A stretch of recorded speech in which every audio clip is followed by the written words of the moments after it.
अस्सलाम वालेकुम everyone, welcome to my channel. मुझे उम्मीद है कि आप सब खैरियत से होंगे। मुझे आप सब के बहुत सारे मैसेजेस वसूल हुए कि मैं रेगुलरली वीडियोस अपलोड क्यों नहीं कर रही। The reason was that I was busy in my exams और अब अल्हम्दुलिल्लाह मेरे एग्जाम्स हो गए हैं and I am free. So from now onward I will try my best to upload the videos regularly. और जितने भी मुझे आपके मैसेजेस मिले उनमें ज़्यादातर लोगों के क्वेश्चन बच्चे के वक्त से पहले पैदाइश के बारे में थे कि वक्त से पहले बच्चे की पैदाइश की वजूहात क्या होती हैं, उनकी क्या अलामात होती हैं, कैसे हम इसको रोक सकते हैं, सर्वाइकल सर्कलाज कैसे होता है, कैसे हम प्री टर्म बर्थ को डायग्नोज कर सकते हैं, कैसे प्रिवेंशन कर सकते हैं, अगर एक प्री टर्म बेबी है तो उसकी हमने कैसे केयर करनी होती है। So I have thought to start the videos from this topic जो कि है प्रीटर्म बर्थ यानी वक्त से पहले बच्चे की पैदाइश।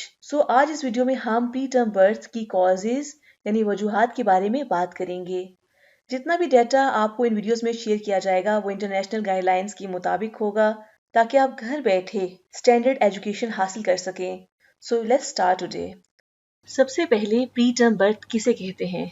अगर वक्त से पहले बच्चे की पैदाइश हो जाए तो उसे प्री टर्म बर्थ कहते हैं और जो वक्त से पहले दर्दें लगती हैं उसे प्री टर्म लेबर कहते हैं।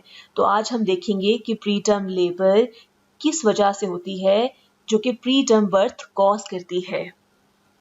प्री टर्म लेबर या प्री टर्म बर्थ की कई वजूहात होती हैं जिनमें से अहम वजह इन्फेक्शन का होना होता है जिसमें सबसे अहम है बैक्टीरियल वेजिनोसिस। हमल में अगर गंदा पानी पड़े तो उसको लाइट नहीं लेना चाहिए, डॉक्टर को चेक करवाना चाहिए, उसका इलाज लेना चाहिए क्योंकि अगर वेजिनल इन्फेक्शन हो, गंदा पानी पड़ रहा हो तो इन्फेक्शन बच्चेदानी के मुंह मीन सर्विक्स से होता हुआ यूट्रस की इनर लाइनिंग को इरिटेट या इन्फेक्ट कर सकता है जिसकी वजह से वक्त से पहले दर्दें शुरू हो सकती हैं और बच्चा वक्त से पहले पैदा हो सकता है। अगर वक्त से पहले दर्दें शुरू ना भी हों तो ये इन्फेक्शन बच्चे को इन्फेक्ट कर सकता है, इसमें जहर फैल सकता है और यही इन्फेक्शन एम्बिलिकल कॉर्ड के जरिए होता हुआ प्लेसेंटा में जा सकता है और इस प्लेसेंटा के थ्रू वो माँ के खून में जा सकता है और माँ के खून में इन्फेक्शन हो सकता है जो कि माँ के लिए जानलेवा भी हो सकता है। इन्फेक्शन को लाइट नहीं लेना। टिप नंबर 1 कि प्रेगनेंसी में अगर गंदा पानी पड़ रहा है, इन्फेक्शन है, वेजिनल इन्फेक्शन है तो उसको लाइट नहीं लेना, उसका ट्रीटमेंट करवाना है। अब हमें पता है कि बच्चा एक सैक के अंदर इनक्लोज होता है और इसके इर्द गिर्द पानी होता है। अगर वक्त से पहले ये सैक मीन फीटल मेम्ब्रेन्स अगर रप्चर हो जाएं, फट जाएं तो क्या होगा कि पानी लीक हो जाएगा बच्चे के इर्द गिर्द। इन मेम्ब्रेन्स के फटने की वजह से और इस पानी के लीक होने की वजह से खास किस्म के हार्मोन्स और केमिकल्स रिलीज होते हैं जिसकी वजह से वक्त से पहले मरीजा को दर्दें शुरू हो जाएंगी और वक्त से पहले बच्चा पैदा हो जाएगा। Pre term pre mature rupture of membranes mean वक्त से पहले बच्चे के इर्द गिर्द अगर मेम्ब्रेन्स रप्चर हो जाएं तो बच्चा वक्त से पहले पैदा हो जाएगा। इसीलिए अगर हमल के दौरान आपको पानी पड़ रहा है तब भी आप डॉक्टर से रजू करें। टिप नंबर 2 अगर आपको हमल के दौरान पानी पड़ रहा है तो आपने डॉक्टर से रजू करना है ताकि आपको वो खास किस्म की मेडिसिन या इंजेक्शंस लगा सकें जिसकी वजह से आपके बच्चे का दिमाग और फेफड़े मजबूत होंगे ताकि वो अगर वक्त से पहले पैदा भी हो जाए तो उसका सर्वाइवल रेट बढ़ाया जा सके। इसके अलावा आपको डॉक्टर एंटीबायोटिक्स देगा ताकि आपका बच्चा और आप इन्फेक्शन से महफूज रह सकें। तीसरी अहम वजह प्री टर्म लेबर की या प्री टर्म बर्थ की है सर्वाइकल वीकनेस।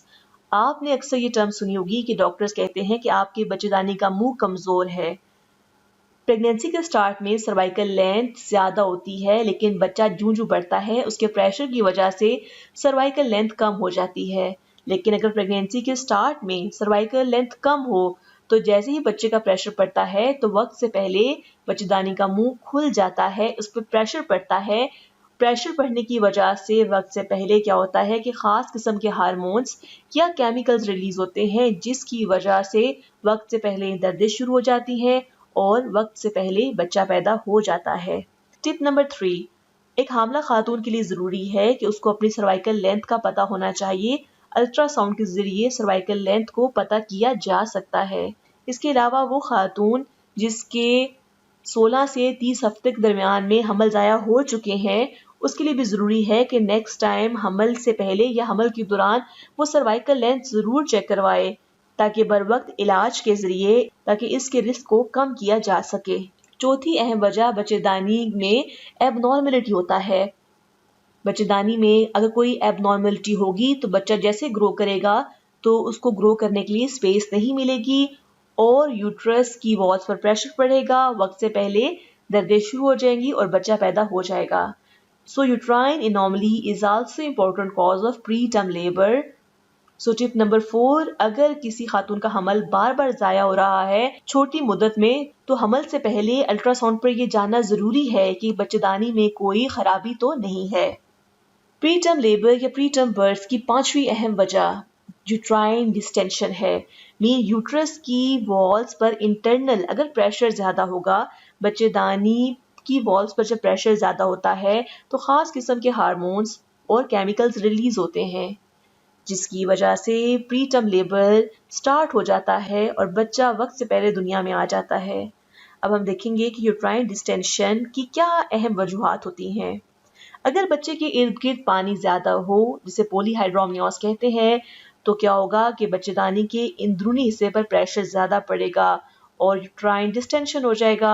इसके अलावा अगर एक से ज्यादा बच्चे पेट में हो यानी मल्टीपल प्रेगनेंसी हो, तो ज्यादा बच्चे होने की वजह से तो यूट्रस के इंटरनल वॉल्स पर प्रेशर ज्यादा पड़ेगा, यूट्राइन डिस्टेंशन होगी, खास किस्म के हार्मोन्स केमिकल्स रिलीज होंगे और बच्चा वक्त से पहले पैदा हो जाएगा। अगर पॉलीहाइड्रोमनियोस हो या मल्टीपल प्रेगनेंसी हो, तो आपने ज़हन में ये रखना है कि आपको प्री टर्म लेबर या प्री टर्म बर्थ का रिस्क है। दोनों कंडीशंस को आपने लाइट नहीं लेना होता। प्री टर्म लेबर या प्री टर्म बर्थ की और अहम वजह एंटीपार्टम हेमरेज होता है, यानी हमल के दौरान खून पड़ना। अक्सर हामला खवातीन कहती हैं कि हमें हमल के दौरान खून पड़ता है। फर्स्ट ट्राइमेस्टर में, सेकंड ट्राइमेस्टर में या थर्ड ट्राइमेस्टर में कोई भी वजह हो खून पड़ने की, तो उसको भी लाइट नहीं लेना, उसका ट्रीटमेंट ज़रूरी होता है, क्योंकि खून पड़ने की वजह से और तो कॉम्प्लिकेशंस होती ही होती हैं। इसके अलावा खून पड़ने की वजह से यूट्रस की इंटरनल लाइनिंग इरिटेट होती है, वक्त से पहले दर्दें शुरू हो जाती हैं और वक्त से पहले बच्चे की पैदाइश हो जाती है। अगेन इम्पोर्टेंट टिप, अगर हमल के दौरान खून पड़ रहा है तो आपने डॉक्टर से ज़रूर रुजू करना है। ये तमाम अहम वजूहात हैं जो कि प्री टर्म लेबर या प्री टर्म बर्थ कॉज करती हैं। इसके अलावा एक और अहम वजह जिसको हम अक्सर निगलेक्ट करते हैं वो है जिसमें खून की कमी।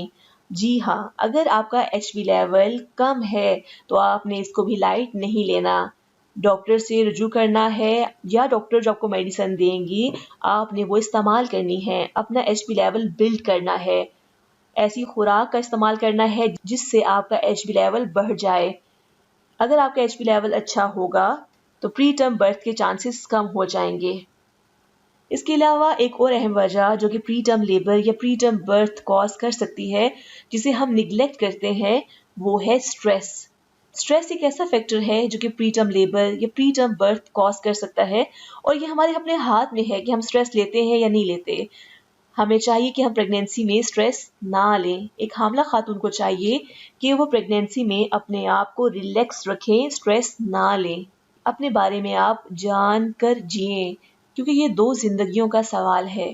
मुझे उम्मीद है कि मेरी वीडियो आपके लिए इंफॉर्मेटिव होगी। आपने इस टॉपिक से रिलेटेड या किसी भी टॉपिक के बारे में कोई क्वेश्चन पूछना हो तो आप हमसे कांटेक्ट कर सकते हैं। हमारी कांटेक्ट डिटेल डिस्क्रिप्शन बॉक्स में मौजूद है। नेक्स्ट वीडियो में हम जानेंगे कि प्री टर्म बर्थ की क्या अलामात होती हैं।